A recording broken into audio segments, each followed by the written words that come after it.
Ariana Panigrahi and I am a student intern at Cytecare Hospital. Today I am interviewing Miss Meera Sankriti. Please introduce yourself. Hi Ariana. Nice meeting you. I am Meera Sankriti.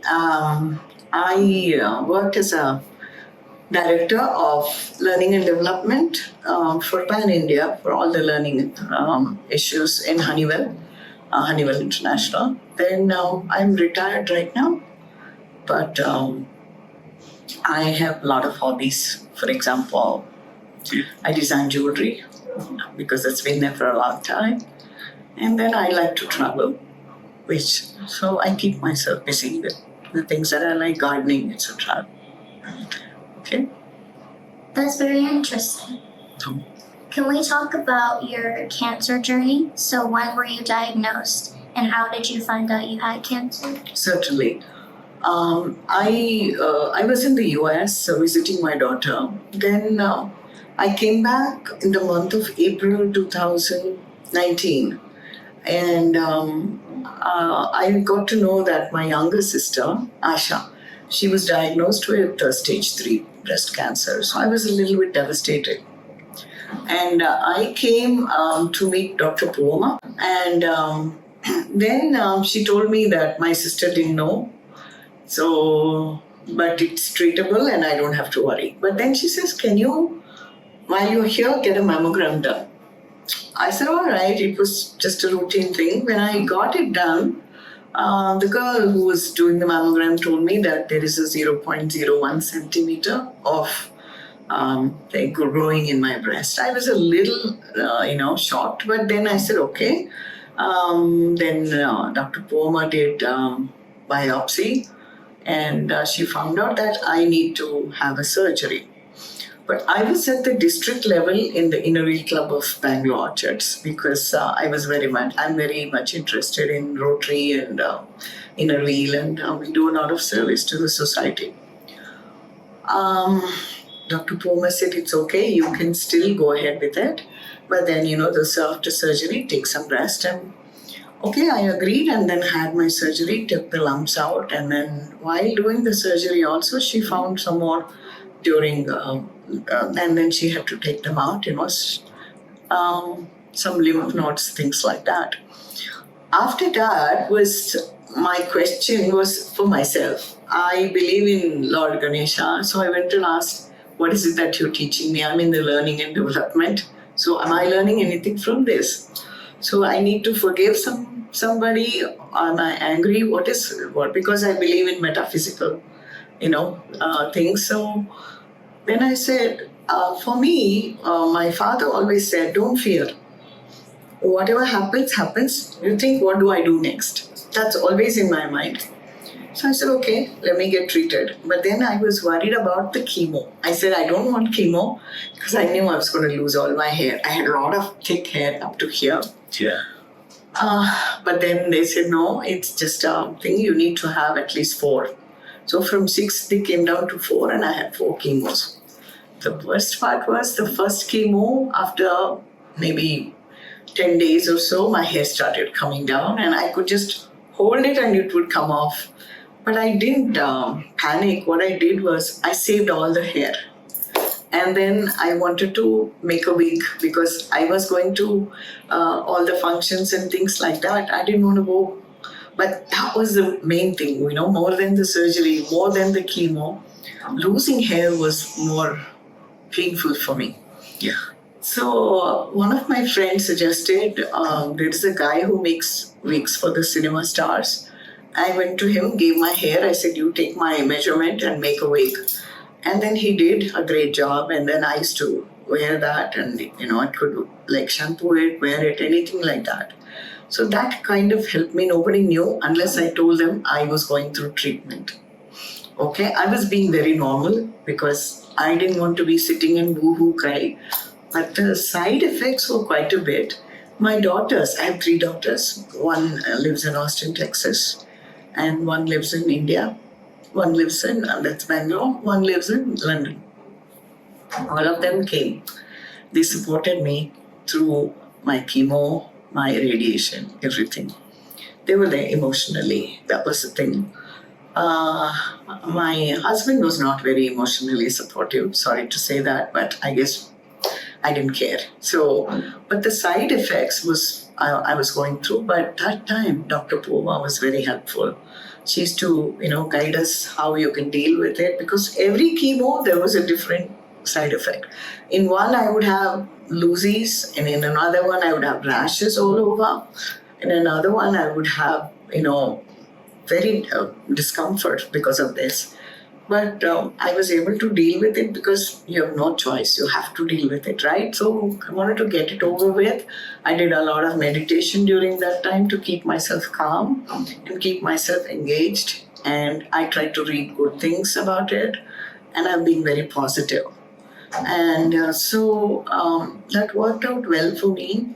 And then the radiation, the staff at Cytecare were very sweet. Radiation, because you have a beautiful view of, something is projected on the top, and they play the music that you like. Any slokas, mantras, or any music you want, they'll play, and they'll make you feel very comfortable. You won't even know you're going through radiation. That was the best thing. I used to, in fact, look forward to it, because I had about, I think, 25 radiations. And my sister-in-law had scared me, oh, you'll get burnt. But I didn't, thank God. So that was a journey I went through, and it was over in 5 months. And the stark difference was my sister's and my report was entirely opposite to each other. Mine was caused by hormones, and hers was due to I don't know what. So, but I had to be on hormone therapy for 5 years, which I'm still on till this November. I'm taking pills that is, for the last 5 years for arresting the hormones, I think, causing any further damage. That's what it is. Thank you. I know you mentioned you do a lot of activities. You're very engaged with a club. Mm-hmm. How do you balance all of these responsibilities before your cancer diagnosis, and then how did that change after? Yeah, good question. See, before I was working, right? So I was doing that. And then now what I do is I have a grandson here who is 4.5. He keeps me busy. But then I always manage my time because I have worked all my life. So when you work, you are disciplined. You plan ahead. I always plan ahead of what I want to do. And that's how I balance my life, because work-life balance was very important to me, because I had 3 children growing up, and then I am all studying abroad. So, and me, my work, all that. So I used to balance very well. I think if you plan ahead of what you want to do, how you want to do, you can. You can, delegate your time, and then whenever you cannot do things, you can say no. That's how I balance my life. But nothing has changed, except there was a bit of fear all the time. But then after the PET scan, even that is gone now. I'm living my life fully, because I think it's a gift. I live in gratitude, a lot of gratitude, because whatever God has given us, I think I'm very thankful for that. So even my sons-in-laws are very supportive, and I'm very happy. And that's how I balance. That's nice, thank you. What is a strength that you would say defines you? I like the logo, Just Do It by Nike. I really do. I don't think much. If I want to do it, I just do it. That is my strength. And I don't brood over things, because remember my dad's words that don't brood. Just see what you can do next. And I've been a trainer also, where, I've done MBTI, all these, strengths that defines me. And that's how I've been. Yeah. And I give a lot of importance to myself. Mm-hmm. I think if I can take care of myself, I can take care of others. I lived in the US 11 years. And there I used to say, line your own pockets before you line somebody else's. So I believe in that. Right. I'm going to start believing. Yes, please. You do. You have to. Because this is a campaign for women being important, Do you think there's more of an acceptance taboo in society for females suffering from cancer compared to male? Good question. It is. It depends on how we have been brought up. Although now there are a lot of awareness because of the media, Facebook, YouTube, and these WhatsApp messages, and also people are aware. And now they are not scared to tell that, hey, I'm not well, I need to get tested. But in the villages, maybe there are people who get scared and they don't want to tell. Because my own sister-in-law did that. She never told that she had cervical cancer till it was too late. So there are a lot of corporates that create awareness. They do as a part of their CSR programs. And also these clubs, Rotary clubs, inner wheel clubs and all that, they engage speakers which can talk to them, hey, you are important. It's okay to be sick. It's okay to get treated. So the only point, what I say is, many people, they go for Ayurvedic treatment immediately. That, I think, should be made aware of that. You need to get your allopathy treatment first. Get treated, get well, then you do whatever you want. Go for Ayurvedic treatment. Because I took phycocyanin, I took spirulina along with my treatment. And spirulina is a food. It's not medicine. And I think that kind of a thing, because many people go for Ayurvedic, then by the time they come back and get it treated, it's a bit too late. That awareness, I think, need to be brought into people, whether it's male or female.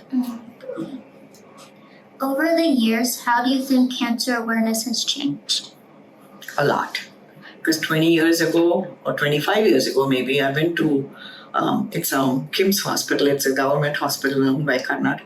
I used to see people that we had to do some routine mammogram and all, because when I worked in the corporate, it was necessary. We had to go through physical every year.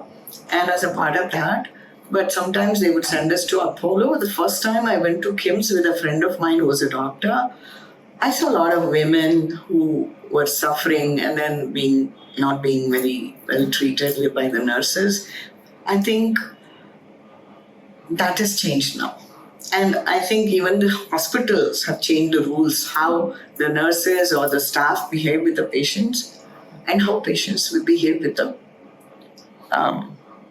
staff. Because I cannot abuse a nurse when I'm angry, or a nurse cannot do that to me. I think that has changed quite a bit. Awareness has come quite a bit now. That relates to my next question about patient-staff relationships. Mm-hmm. I've heard a lot about the support systems here, like the patient navigators and the psycho-oncologists, or the patient-centered care. Mm-hmm. How have they helped you through your time here? Oh yeah, I'm really happy because my niece is a dentist. She works in Ramaya. She's the one who discovered Dr. Poovamma. And she brought my younger sister Asha here. And I came, so I guess I got lucky. I just chose Cytecare. You can have second opinion, third opinion, anything, but you need to choose the right doctor for you who can be supportive, who can care for you. And I think Dr. Poovamma is more a friend than any surgeon. And she's half the time when you speak, you feel really good about it. You yourself start feeling good about it. So that was thing. And then as I told you, the nursing was good, staff was good, plus radiation staff were good. So I think that was a plus point. I think any hospital, I think they need to conduct more of these sessions as to how they have to be polite and with empathetic with the patients and vice versa. That's nice to hear. What advice would you give to a woman who's just starting cancer treatment, or what advice would you give to those who are close to her? I would say start your treatment. Don't think twice. Go ahead with it. Be positive, and then love yourself. That is the most important thing. If you don't love yourself, you don't give importance to yourself. Because in India, quite a bit, like you're dark, you're fat shaming, all that is there. So they might get worried about that. But otherwise, you start loving yourself and then, be positive. That's it. Okay. Okay. Thank you so much for letting me interview you. I learned a lot, and I hope the audience can learn a lot from you. Oh, thank you, Ariana. I think you have a wonderful, beautiful name. Thank you. And just like you, so really nice meeting you. Nice meeting you. Yeah, thank you.